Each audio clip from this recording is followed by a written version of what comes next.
La haula wa la quwwata illa billahil aliyyil azim. Alhamdulillah, segala puji bagi Allah Subhanahu wa taala, selawat dan salam pada baginda Rasulullah sallallahu alaihi wasallam, kepada para sahabat dan tabi'in, para ulama al-amilin. Moga Allah Subhanahu wa taala memberikan kita panjang usia di dalam iman dan Islam, memberikan kita kesehatan dan kekuatan agar terus boleh melaksanakan tugasan kita sebagai seorang mukmin dan muslim yang taat kepada Allah Subhanahu wa taala dan berusaha untuk mengikuti jejak langkah dan sunnah baginda Nabi sallallahu alaihi wasallam. Tuan-tuan sekalian yang dirahmati oleh Allah Subhanahu wa taala, alhamdulillah kita berjumpa semula di dalam perkongsian kuliah setiap lepas maghrib ini. Dan sebagaimana biasa, saya akan berusaha untuk memberikan satu perkongsian yang mudah-mudahan dapat bermanfaat untuk kehidupan kita di masa yang akan datang, terutamanya dapat memberikan kita peningkatan iman dan Islam kita, berusaha dan juga memberikan peningkatan dan kedekatan kita kepada Allah Subhanahu wa taala, dan yang paling penting adalah memberikan kita bekalan untuk menjadi mukmin yang terbaik dan juga menjadi calon penghuni surga insya-Allah.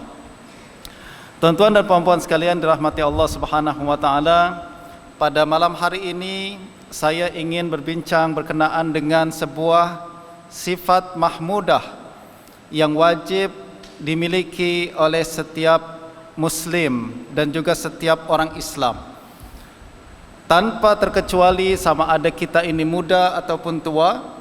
Kita memerlukan satu perbuatan ataupun satu amalan yang mudah-mudahan dapat membuat kita lebih dekat kepada Allah Subhanahu wa taala, yaitu sekarang ini kita akan berbincang berkenaan dengan taubat.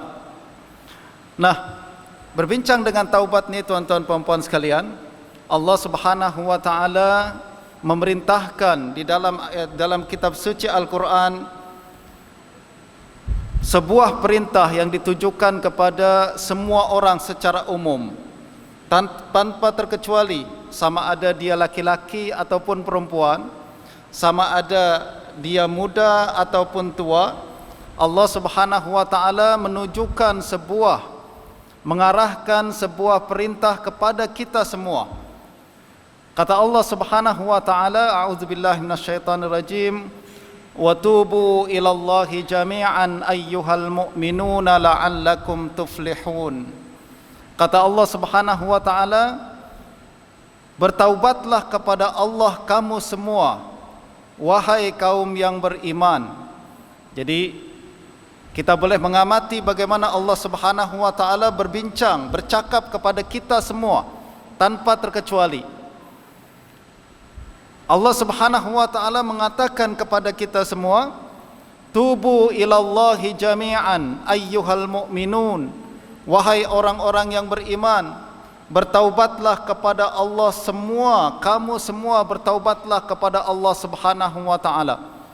Kita boleh nampak di sini tuan-tuan, Allah Subhanahu wa taala tak mengatakan wahai orang-orang yang berdosa bertaubatlah kepada Allah. Tak, Allah tak kata macam tu. Wahai orang yang banyak bermaksiat, bertaubatlah kepada Allah Subhanahu wa taala. Tak, Allah tak kata macam tu di dalam ayat ni. Dalam ayat ni Allah Subhanahu wa taala berkata kepada kita semua. Allah Subhanahu wa taala berkata kepada seluruh manusia. Dan Allah Subhanahu wa taala secara spesifik mengarahkan ucapan dan perintah ini secara khas kepada kaum beriman. Kata Allah Subhanahu wa taala, wahai kaum yang beriman, bertaubatlah kamu semua kepada Allah Subhanahu wa taala. Ini menunjukkan bahawa perintah taubat bukan hanya ditujukan kepada orang yang bermaksiat, kepada orang yang banyak dosa, akan tapi ditujukan kepada setiap orang yang beriman. Siapa saja yang mengaku dirinya beriman, siapa saja yang merasa dirinya beriman kepada Allah Subhanahu wa taala, maka dia perlu untuk mendengar dan melaksanakan perintah Allah Subhanahu wa taala ini. Jadi Allah mewajibkan kepada kita semua untuk bertaubat kepada Allah Subhanahu wa taala. Ini sekaligus memberitahukan kita tuan-tuan bahawa tak ada satu orang pun yang terlepas daripada dosa melainkan para nabi dan rasul yang mencapai darjat maksum daripada Allah Subhanahu wa taala. Selain nabi dan rasul, sama ada dia seorang ulama, sama ada dia seorang aulia, apatah lagi orang yang kecil macam kita ni tuan-tuan, maka kita tidak terlepas daripada dosa. Sama ada dosa tersebut kita rasa dan kita sedari dia sebagai dosa, dan yang lebih teruk lagi adalah kita tidak merasa kita telah melakukan dosa.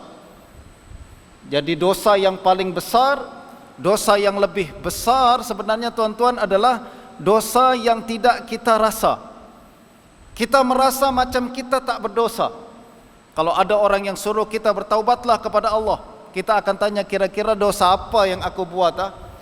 Dosa apa yang mesti saya mintakan ampun dan taubat daripada Allah Subhanahu wa taala? Kalau kita sampai kepada darjat tersebut, maknanya kita telah menjadi orang yang paling berdosa sebenarnya. Yaitu apabila kita tak merasa kita telah melakukan dosa. Betul tak? Apabila kita dah sampai kepada darjat saya tak berdosa, atau saya tak perlu bertaubat kepada Allah Subhanahu wa taala, atau saya tak perlu merasa mengucapkan astagfirullah, permintaan ampun kepada Allah, saya tak perlu minta ampun kepada Allah, maknanya kita telah sampai satu darjat yang sangat dibenci oleh Allah Subhanahu wa taala. Hal itu karena sekali lagi tak ada satu orang pun yang terlepas daripada perintah melakukan taubat kepada Allah Subhanahu wa taala, karena Allah mengatakan watubu ilallahi jami'an ayyuhal mu'minun, wahai kaum mukminin seluruhnya, bertaubatlah kamu semua kepada Allah Subhanahu wa taala. Nah, oleh kerana perintah ini adalah satu perintah yang bersifat umum dan tak ada siapa yang terlepas daripada perintah bertaubat kepada Allah Subhanahu wa taala, maka kita mesti mengetahui apa yang dimaksud dengan taubat, dan kita mesti mengetahui bagaimana kita melaksanakan taubat tersebut. Jadi sekarang ni kita sudah mendengar Allah Subhanahu wa taala menyuruh kita bertaubat. Okey, soalannya adalah bagaimana saya melakukan taubat? Sebab ini adalah satu kewajipan, dan kewajipan tersebut meliputi semua orang. Justru perbincangan kita malam ni tuan-tuan adalah satu berkaitan dengan satu tajuk yang bersifat fardu ain. Dia adalah satu kewajipan yang mesti dilakukan oleh semua orang tanpa membezakan usia, tanpa membezakan tingkatan, tanpa membezakan kedudukan. Semuanya wajib melaksanakan taubat. Justru masing-masing daripada kita berkewajipan untuk mengetahui bagaimana melaksanakan perintah Allah untuk bertaubat kepada Allah Subhanahu wa taala. Nah, rukun taubat kita mesti mengetahui bahawa taubat secara bahasa, kita mulakan dengan bahasa terlebih dahulu. Taubat secara bahasa tuan-tuan maknanya adalah kembali. Taba yatubu tauban maknanya adalah kembali. Bermakna kita dulu pernah dekat dengan Allah Subhanahu wa taala. Akan tetapi kita kemudian menjauh daripada Allah karena dosa-dosa yang kita lakukan. Dan taubat maknanya adalah kita nak kembali kepada Allah Subhanahu wa taala. Justru taubat ni maknanya adalah kita yang macam orang yang dulu pernah berada di satu kampung, berdekatan dengan ahli keluarga kita, dekat dengan anak isteri kita, dekat dengan ahli keluarga kita yang ramai di satu kampung, tiba-tiba kita menjauh karena kita merantau ke luar negara misalkan. Kita pergi untuk satu urusan ke luar negeri misalkan. Tidak berapa lama kemudian kita merasa rindu untuk berjumpa semula dengan ahli keluarga kita. Ya tak? Maka kita kembali kepada ahli keluarga kita, itulah disebut sebagai taubah. Nah, taubat secara hakikatnya adalah kita dulu ni secara fitrah manusia, Allah jadikan kita cinta dekat dengan Allah Subhanahu wa taala. Dulu kita dekat dengan Allah Subhanahu wa taala. Akan tetapi karena dosa-dosa yang kita lakukan, karena maksiat yang kita laksanakan, akhirnya semakin hari kita semakin menjauh daripada Allah Subhanahu wa taala. Justru tuan-tuan, kalau kita jujur kepada diri kita sendiri, sebenarnya semakin banyak dosa yang kita lakukan, kita akan merasa resah dan gelisah. Kita akan merasa bimbang dan runsing. Hidup kita macam tak nikmat lagi. Hidup kita macam seolah-olah tidak merasakan kenikmatan dan kebahagiaan. Memang maksiat itu manis, tapi dia sekejap. Selepas kenikmatan, kemanisan itu hilang, kita akan rasakan hati kita begitu tidak sedap, kita rasakan di dalam hati. Nah, apabila kita kembali kepada Allah Subhanahu wa taala, maka kita akan merasakan kenikmatan dan keindahan, juga kemanisan yang tak pernah kita rasakan sebelumnya. Justru ada seorang ulama, tuan-tuan, mengatakan, sekiranya taubat kita betul-betul kepada Allah Subhanahu wa taala, sekiranya taubat kita betul-betul sungguh-sungguh kepada Allah Subhanahu wa taala, maka sejurus kita mengucapkan minta ampun kepada Allah, kita akan merasakan kemanisan di dalam hati kita. Sebab taubat ni manis, tuan-tuan. Taubat ini indah, syaratnya adalah semua rukun-rukun dan syaratnya terpenuhi. Justru siapa yang kembali kepada Allah, dia akan rasakan kenikmatan yang tak pernah dirasakan oleh orang lain. Ya, siapa yang kembali kepada Allah Subhanahu wa taala, dia lepaskan semua kenikmatan-kenikmatan maksiat yang pernah dilaksanakan. Dia berjaya untuk melepaskan maksiat yang tak pernah dia tinggalkan. Ramai itu, tuan-tuan, orang yang nak tinggalkan maksiat tapi dia tak mampu. Dia rasakan macam dia tertagih dengan maksiat tersebut. Dia rasa macam terlalu manis maksiat ni untuk saya tinggalkan.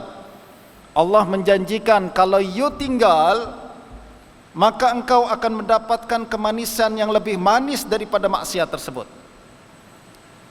Justru para ulama selalu mengatakan, man taraka syai'an lillah awadahullahu bi syai'in afdala min dzalik. Siapa yang meninggalkan sesuatu karena Allah, siapa yang tinggalkan sesuatu karena Allah, ini perkara sangat saya cintai tapi Allah benci, misalkan, ini perkara ni, perbuatan ni sangat saya cintai tapi Allah benci. Kalau kita tinggal perkara tersebut karena Allah, para ulama mengatakan Allah akan ganti dengan kemanisan yang lebih manis daripada perkara tersebut. Nah, jadi kalau siapa yang punya misalkan kebiasaan melakukan maksiat, masing-masing daripada kita, tuan-tuan, ada maksiat-maksiat tersembunyi, tak ada siapa yang tahu. Di hadapan orang ramai nampak macam solehnya, alimnya, Masya Allah, dia sangat sangat soleh, sangat rajin ibadah, rajin belajar, rajin melaksanakan pelbagai ibadat-ibadat. Akan tapi kalau kita bersendirian, itu yang akan menentukan siapa diri kita. Nah, pada saat itu kita akan merasakan ini maksiat yang terlalu manis untuk saya tinggal. Ada satu perbuatan maksiat yang tak boleh saya tinggalkan nih, terlalu manis.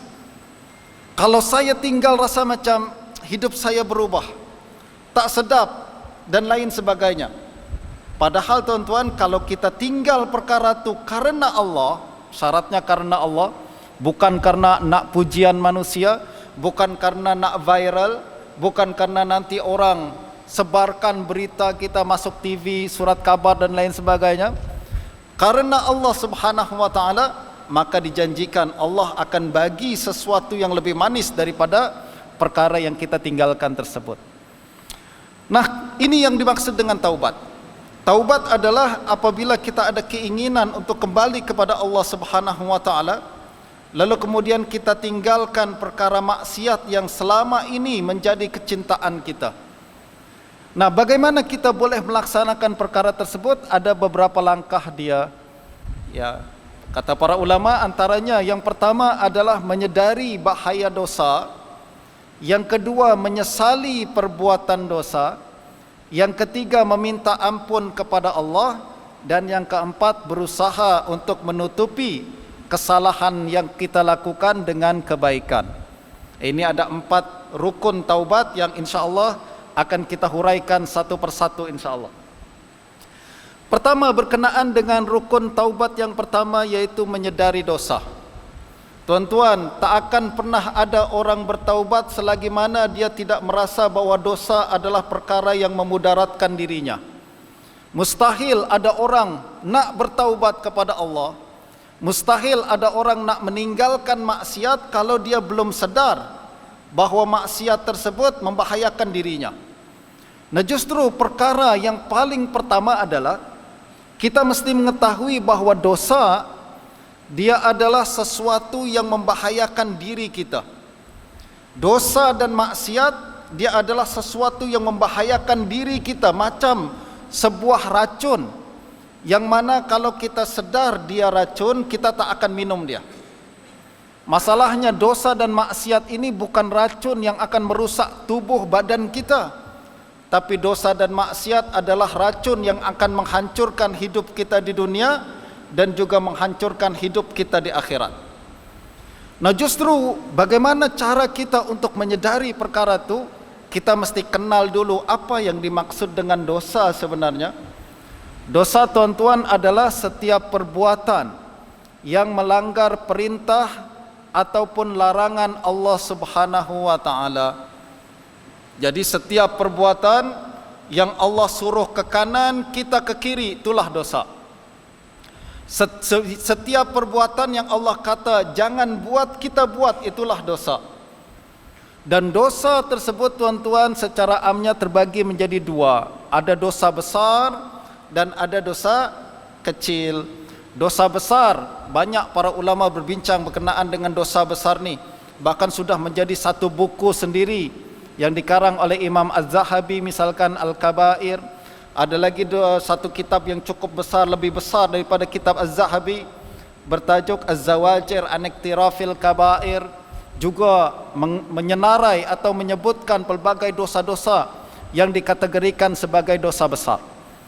Nah, secara amnya, dosa besar yang pada malam hari ini saya nak sebutkan adalah ada 17 perkara, kata Imam Abu Talib Al-Makki. Yang pertama, dosa besar yang berkaitan dengan hati manusia. Apa dia? Pertama, syirik. Dia syirik adalah dosa yang paling besar. Dan dosa tersebut bukan dilaksanakan dengan tangan, bukan dilaksanakan dengan kaki, akan tapi dosa tersebut berkaitan dengan hati manusia, yaitu apabila dia mempercayai dan meyakini adanya Tuhan selain Allah Subhanahu wa taala. Itu termasuk dalam dosa syirik. Yang kedua, termasuk dosa besar adalah berterusan dengan maksiat. Dia merasa sedap melaksanakan maksiat. Dia merasa dia tahu perkara ni maksiat, tapi dia rasa macam tak nak saya lepas. Kenapa? Terlalu manis untuk saya tinggalkan. Itu pun termasuk dosa besar yang ada dalam hati kita. Yang berikutnya adalah putus asa daripada rahmat Allah, juga dosa besar. Dan merasa aman daripada azab Allah, juga dosa besar. Jadi kalau ada seorang merasa saya ni berbeza dengan orang lain, saya ni walaupun minum arak tak berdosa, walaupun saya melakukan maksiat orang lain dosa kalau saya tak, kalaupun saya tak melaksanakan solat orang lain dosa tapi kalau saya tak, ini, tuan-tuan, adalah dosa besar. Ya, dia adalah berkaitan dengan keyakinan yang silap berkenaan dengan Allah Subhanahu wa taala. Yang berikutnya termasuk dosa besar adalah berkaitan dengan lisan kita, yaitu pertama seperti persaksian palsu. Jadi ada seorang yang dipanggil menjadi saksi di mahkamah dalam satu kes yang berkaitan dengan hak orang lain ataupun kes berkaitan dengan hukuman orang lain dan lain sebagainya. Dia sebenarnya tak mengetahui perkara ini, tapi dia bersaksi secara palsu, berdusta dalam persaksian. Dia adalah satu dosa besar, sebab berkaitan dengan nasib orang lain, berkaitan dengan hak orang lain, ya kan? Maknanya dia telah melakukan satu dosa besar. Berikutnya juga termasuk dosa besar berkaitan dengan lidah adalah memfitnah orang lain berzina tanpa bukti. Ini pun dosa besar. Lalu mengamalkan sihir, jampi-jampi untuk sihir dan lain sebagainya, itu pun dosa besar. dan sumpah palsu, bersumpah dengan nama Allah Subhanahu wa taala padahal dia berdosa, padahal dia berdusta. Itu pun dosa besar. Berikutnya dosa besar berkaitan dengan perut, minum arak, makan harta anak yatim, makan riba, saya rasa tak perlu dijelaskan. Berkaitan dengan kemaluan, zina, liwat dan lain sebagainya juga dosa besar. Berkaitan dengan tangan, membunuh, mencuri. Berkaitan dengan kaki, melarikan diri daripada peperangan, dan seluruh badan seperti berderhaka kepada ibu bapa.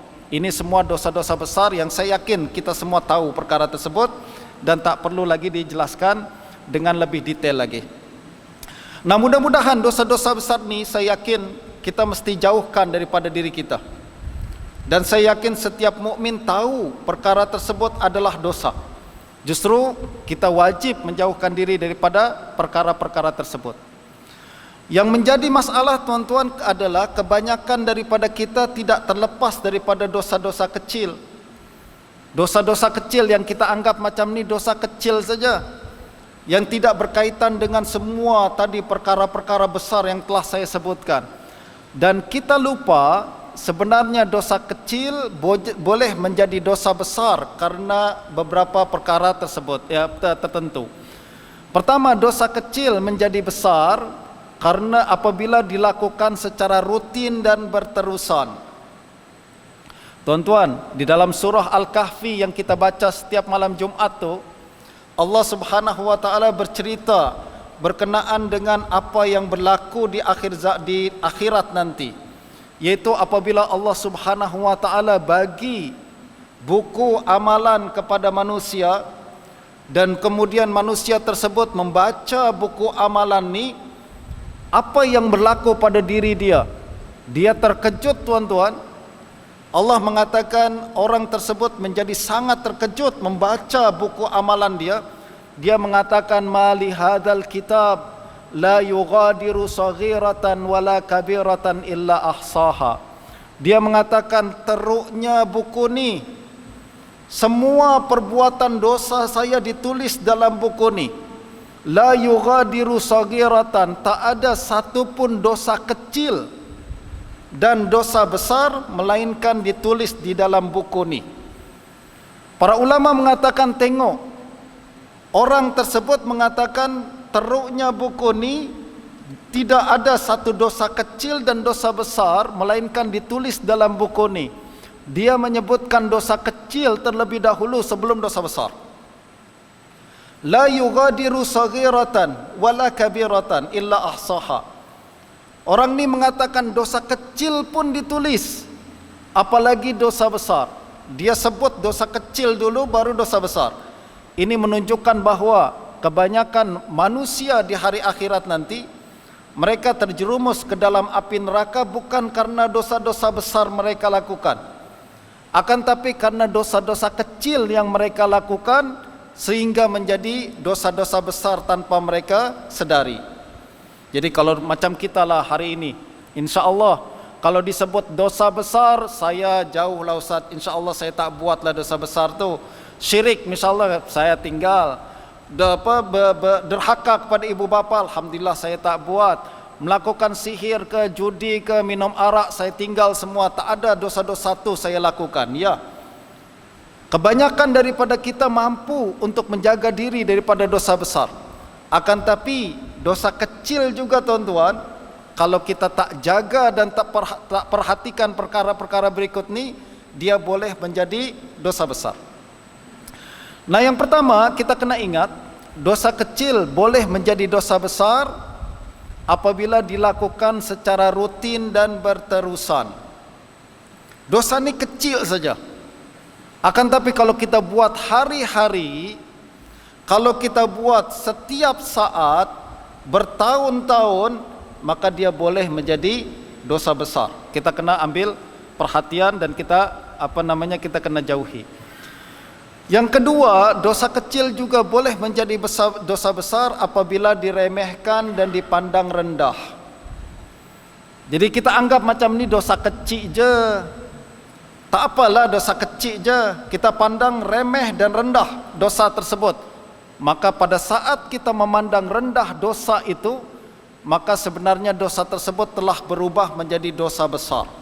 Kenapa? Sebab kita merendahkan sesuatu yang Allah benci. Dulu para ulama selalu mengatakan perkara itu. Ada ulama yang mengatakan macam ni tuan-tuan, jangan remehkan dosa kecil. Sebab siapa tahu dosa tersebut adalah akan membinasakan kita. Dan jangan rendahkan nikmat Allah sekecil apapun, sebab siapa tahu dia akan menyelamatkan. Kalau disyukuri, maka dia akan menyelamatkan kita di akhirat nanti.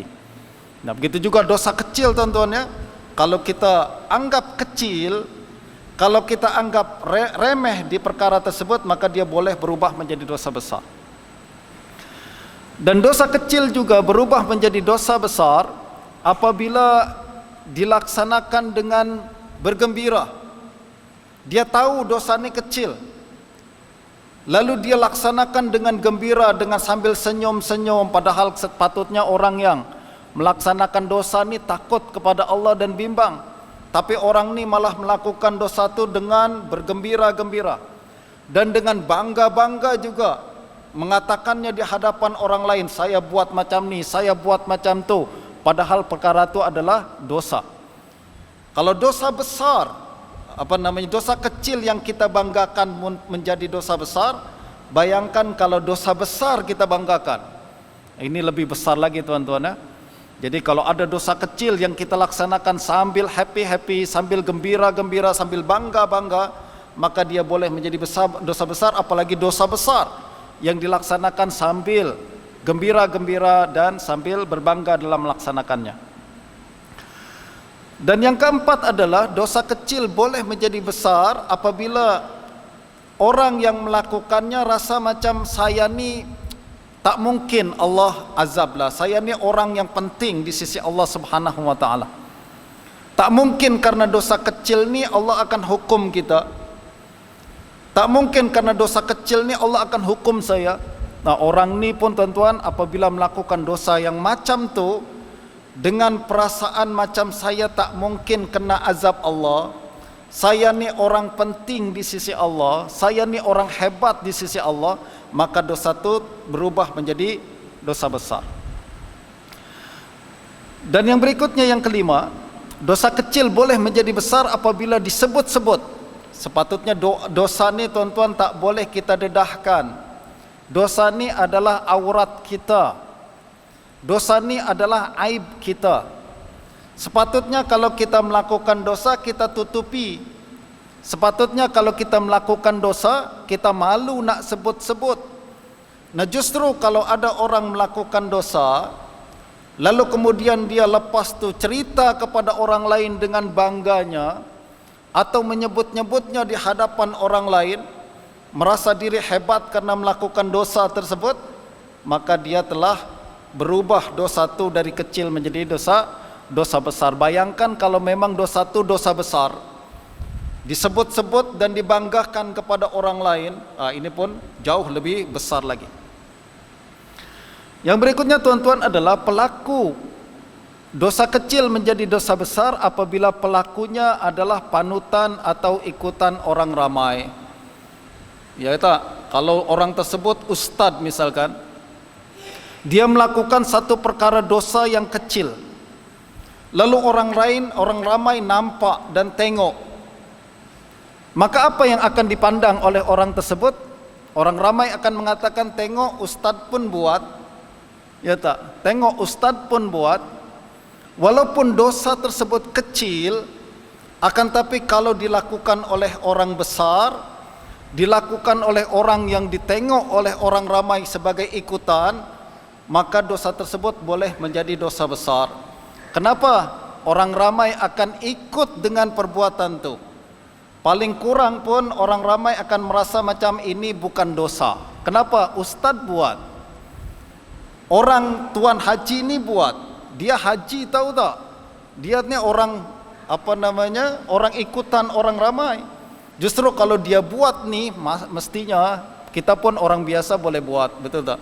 Nah, justru ini menjadi satu ingatan kepada setiap orang yang dipandang sebagai orang besar ataupun dipandang sebagai orang agama agar berhati-hati dalam melakukan perbuatan ataupun melakukan bertingkah laku, bercakap, berbual dan lain sebagainya.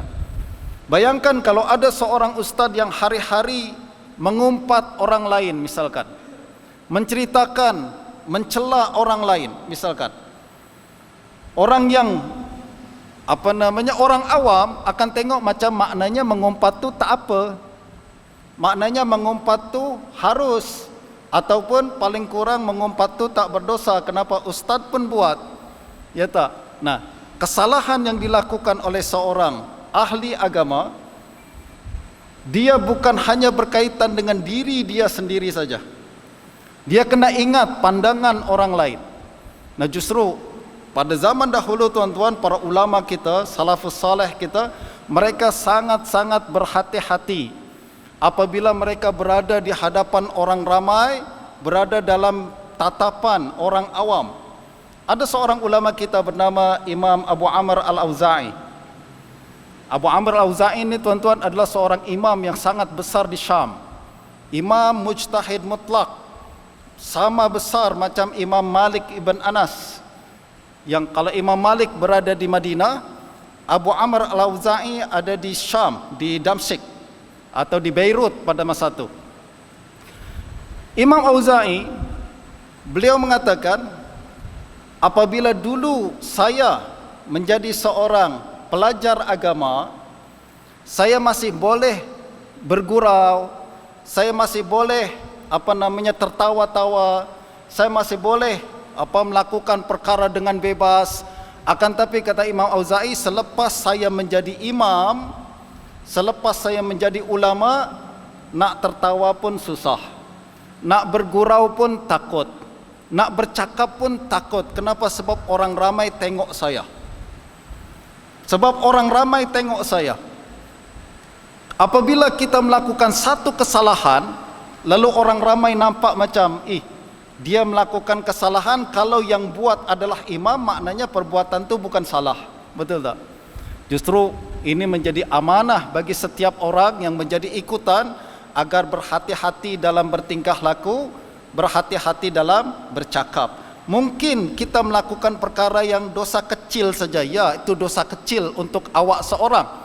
Akan tapi kalau dilihat oleh orang ramai, dosa kecil tersebut boleh menjadi dosa besar. Ini adalah tuan-tuan yang saya sebutkan, ini adalah ringkasan yang saya ambil daripada kitab Ihya Ulumuddin Imam Al-Ghazali. Kemudian diambil ringkasannya oleh Imam Ibnu Qudamah Al-Maqdisi dan juga Jamaluddin Al-Qasimi. Nah, perkara ini perkara yang sering diabaikan dan tidak diperhatikan oleh ramai orang. Ya, kita selalu menjauhkan dosa besar yang kita nampak sebagai dosa-dosa besar, ya. Akan tapi kita sering lupa ada dosa-dosa kecil yang berubah menjadi dosa besar apabila memenuhi syarat-syarat yang telah disebutkan. Nah, tuan-tuan perempuan sekalian, berbincang berkenaan dengan dosa, dosa ni membawa kesan yang sangat besar di dalam kehidupan kita. Yang pertama, kesan daripada dosa adalah dia akan menjauhkan diri kita daripada Allah Subhanahu wa taala. Ini perkara yang paling utama dan paling berat. Jadi, jauh daripada Allah adalah hukuman yang paling berat yang Allah timpakan kepada orang yang berdosa. Nah, yang berikutnya adalah dosa juga membuat kita dibenci oleh manusia. Kalau Allah sudah benci kepada seseorang, Allah akan buat seluruh manusia benci kepada orang tersebut. Ini yang membuat kita, apabila kita berdosa kepada Allah, bermaksiat kepada Allah Subhanahu wa taala, tiba-tiba kita akan merasa hubungan kita dengan sesama manusia pun semakin rusak. Jadi apabila kita sudah rusak hubungan dengan Allah, tinggal tunggu masa saja, hubungan kita dengan manusia akan rusak. Yang dulu bos kita suka dengan kita, tinggal tunggu masa saja dia akan membenci kita. Yang dulu rakan-rakan dekat dengan kita, tinggal tunggu masa saja hubungan kita akan rusak dengan mereka. Bahkan hubungan kita dengan anak, istri dan suami pun akan rusak. Betul tak? Apabila kita bermaksiat kepada Allah, tinggal tunggu masa. Hubungan di dalam rumah kita sendiri pun hancur satu masa nanti. Justru ada seorang ulama bernama Fudail Ibn Iyad. Beliau mengatakan, setiap kali saya merasa ada yang tak kena dengan hubungan saya dengan istri, hubungan saya dengan anak-anak, istri tak dengar kata saya, anak saya tak dengar kata saya akan kembali kepada diri saya dan bertanya, dosa apa yang pernah saya lakukan? Beliau mengatakan, setiap kali ada yang tak kena dengan istri saya, misalkan biasa istri kita taat, biasa istri kita baik, tiba-tiba macam dia nak berubah sikap dia dan sifat dia kepada kita, tiba-tiba kita perlu bertanya, dosa apa kepada Allah? Adakah karena saya melanggar perintah Allah, Allah buat istri saya melanggar perintah saya? Adakah karena saya sudah berani melanggar atau meninggalkan larangan, meninggalkan perintah Allah, anak saya pun berani meninggalkan perintah saya? Jadi kita introspeksi diri kita sendiri, tuan-tuan. Apa yang berlaku di sekitaran kita, kadang-kadang dia adalah satu isyarat daripada Allah untuk mengingatkan bahawa hubungan kita dengan Allah ni sudah mula rusak. Betul tak? Justru kita kena kembali kepada Allah Subhanahu wa taala.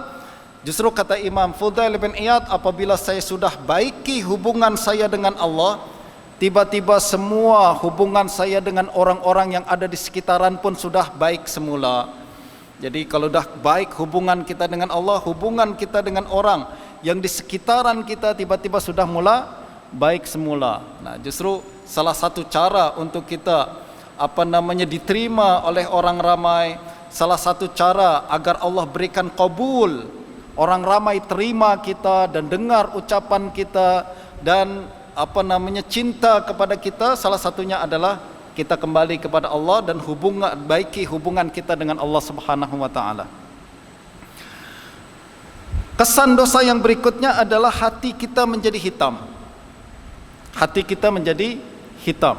Ya, hati yang hitam adalah hati yang tak boleh rasa mana yang baik dan mana yang buruk. Nah, ini perkara yang sering berlaku pada hari ini. Tuan-tuan, hati manusia ni apabila hati tersebut hidup, dia boleh merasa. Sebab tanda hidup adalah merasa, betul tak? Tanda mati adalah kalau dia tak merasa apa-apa. Orang hidup, tuan-tuan, dicubit sikit saja dia rasa sakit. Orang mati kita tusuk-tusuk dia tak rasa pun. Betul tak? Kita tusuk dengan pisau, potong-potong tubuhnya pun tak rasa. Nah, justru tanda perbezaan antara hidup dan mati adalah merasa. Hati manusia pun macam itu juga.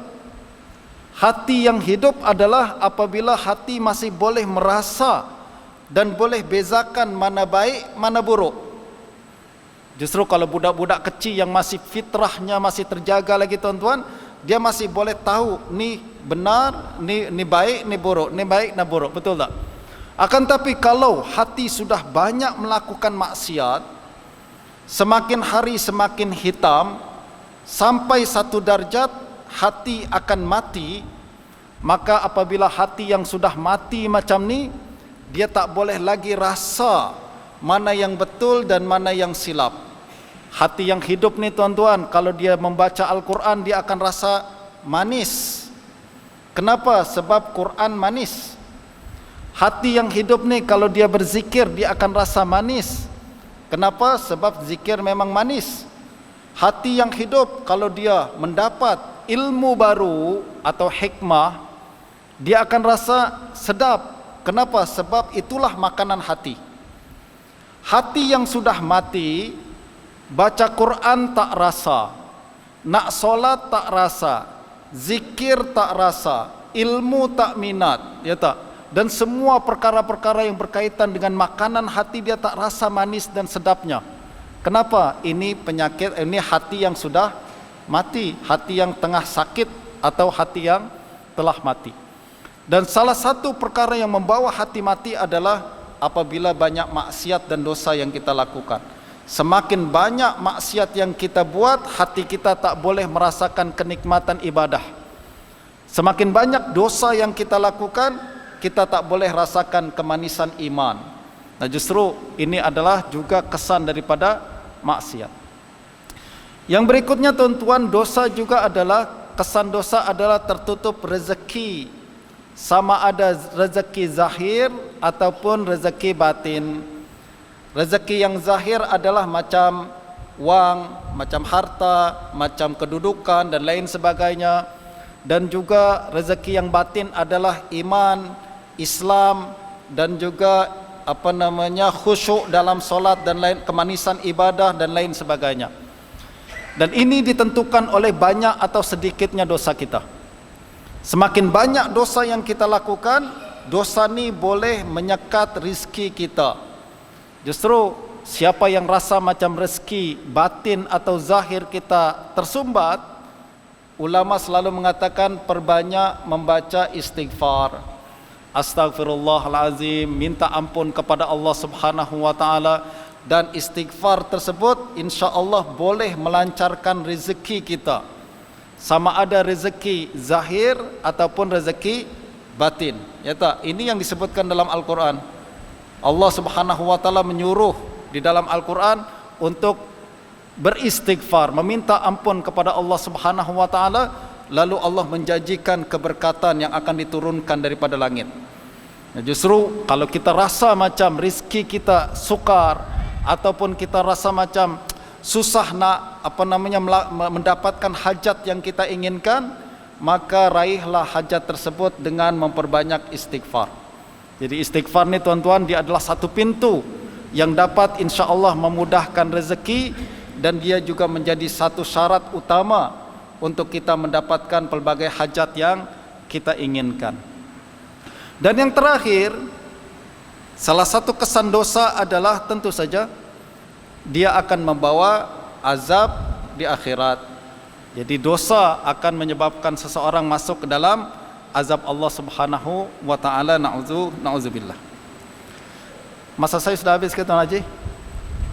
1 minit lagi. Oke. Nah, rukun yang kedua, padahal kita masih banyak lagi, saya sudah laju sikit pun masa ternyata tak cukup untuk saya selesaikan perkara ini, tak apa. Nah, berikutnya adalah selepas kita mengetahui bahayanya dosa, kita akan lahir penyesalan di dalam hati. Siapa yang tak tahu bahaya dosa, tuan-tuan, dia tak akan menyesal apa yang telah dia lakukan. Justru taubat kita ni mesti dimulakan dengan kefahaman terlebih dahulu. Kefahaman tersebut akan membawa kepada perasaan. Siapa yang sedar dan faham bahawa dosa itu berbahaya dan dia ada kesan buruk dia di dunia dan di akhirat, maka sudah pasti dia akan menyesal atas perbuatan yang telah dia lakukan. Justru rukun kita yang kedua adalah adanya penyesalan. Apa yang dimaksud dengan penyesalan? Dia adalah perasaan bersalah dan terbakar di dalam hati setiap kali mengingati dosa tersebut. Kalau ada seseorang ingat dosa yang lepas rasa macam malu sangat, itu rukun kedua. Kalau dia ingat dosa yang lepas macam malunya, menyesalnya saya kenapa buat perkara itu, kita sudah masuk rukun yang kedua. Kita sudah hampir sempurna taubat kita. Justru taubat yang sempurna bukan sekedar kita ucapkan astagfirullah 100 kali misalkan. Sekedar mengucapkan astagfirullah, dia tak banyak makna yang kita dapat atau faidah yang kita dapatkan selagi mana kita tidak ingat, tidak diiringi dengan perasaan menyesal. Ya tak? Kalau kita mengucapkan astagfirullahalazim beratus-ratus kali, tapi hati tak pernah menyesal atas perbuatan dosa yang kita lakukan sebelum ni, dia tidak membasuh dosa kita. Dia tidak membasuh dan membersihkan dosa kita. Dosa kita akan bersih dan hapus apabila setiap kita mengucapkan astagfirullah, kita ingat dosa apa yang kita buat. dan kita sesali dosa itu. Ini yang kemudian satu ucapan astagfirullah saja dia memberikan nilai ataupun memberikan kesan yang sangat besar di sisi Allah Subhanahu wa taala. Sebab Allah nak tengok penyesalan kita. Kenapa awak menyesal? Sebab saya sedar itu dosa. Kenapa awak takut daripada dosa? Sebab saya tahu kesan dosa. Dosa tersebut membuat saya membawa masalah di dunia dan juga akan membawa masalah di akhirat. Justru saya sedar bahaya dosa dan sekarang saya menyesal atas perbuatan dosa yang kita lakukan, dan kita telah masuki rukun yang kedua, dan berikutnya adalah kita masuk rukun yang ketiga, baru kita minta ampun kepada Allah Subhanahu wa taala. Kita minta, ya Allah ampunkan saya. Sama ada kita ucapkan astagfirullah atau kita ucapkan rabbighfirli, ya kan? Itu adalah ucapan-ucapan yang kita boleh gunakan untuk meminta ampun kepada Allah Subhanahu wa taala. Yang paling hebat yang Nabi ajarkan adalah Sayyidul Istighfar. Sayyidul Istighfar ni saya yakin tuan-tuan sudah tahu dan bagaimana ucapannya, dan dia sahih daripada Nabi sallallahu alaihi wasallam bahwa ucapan ini adalah ucapan istighfar yang paling baik. Permintaan ampun yang paling besar. Justru saya galakkan untuk tuan-tuan baca dan hafal dan amalkan hari-hari. Dan dia mudah-mudahan menjadi penutup kita majlis kita pada hari ini. Apa dia? Kata Nabi, penghulu istighfar adalah Allahumma anta rabbi la ilaha illa ant khalaqtani wa ana abduk wa ana ala ahdika wa wa'dika mastata' a'udzu bika min syarri ma sana't abu'u laka bi ni'matika alayya wa abu'u laka bi dhanbi faghfirli fa innahu la yaghfiru dzunuba illa ant. Kata Nabi, siapa yang mengucapkan Sayyidul Istighfar pada siang hari dengan penuh keyakinan, lalu dia mati pada hari itu sebelum masuk waktu petang, maka dia ahli syurga. Jadi kalau kita baca Sayyidul Istighfar pagi-pagi tuan-tuan, meninggal hari itu, maka kita masuk confirm ahli syurga. Siapa yang mengucapkannya pada malam hari dengan penuh keyakinan, lalu dia mati pada hari tersebut sebelum pagi, maka dia ahli syurga. Justru maknanya kita digalakkan untuk membaca Sayyidul Istighfar pagi hari dan malam hari.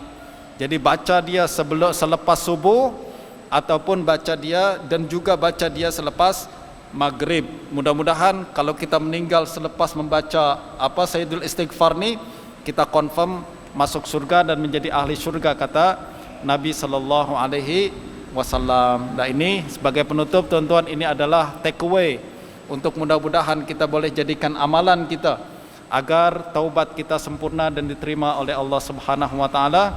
Sallallahu ala sayyidina Muhammadin wa ala alihi wa sahbihi wasallam. Wassalamualaikum warahmatullahi wabarakatuh.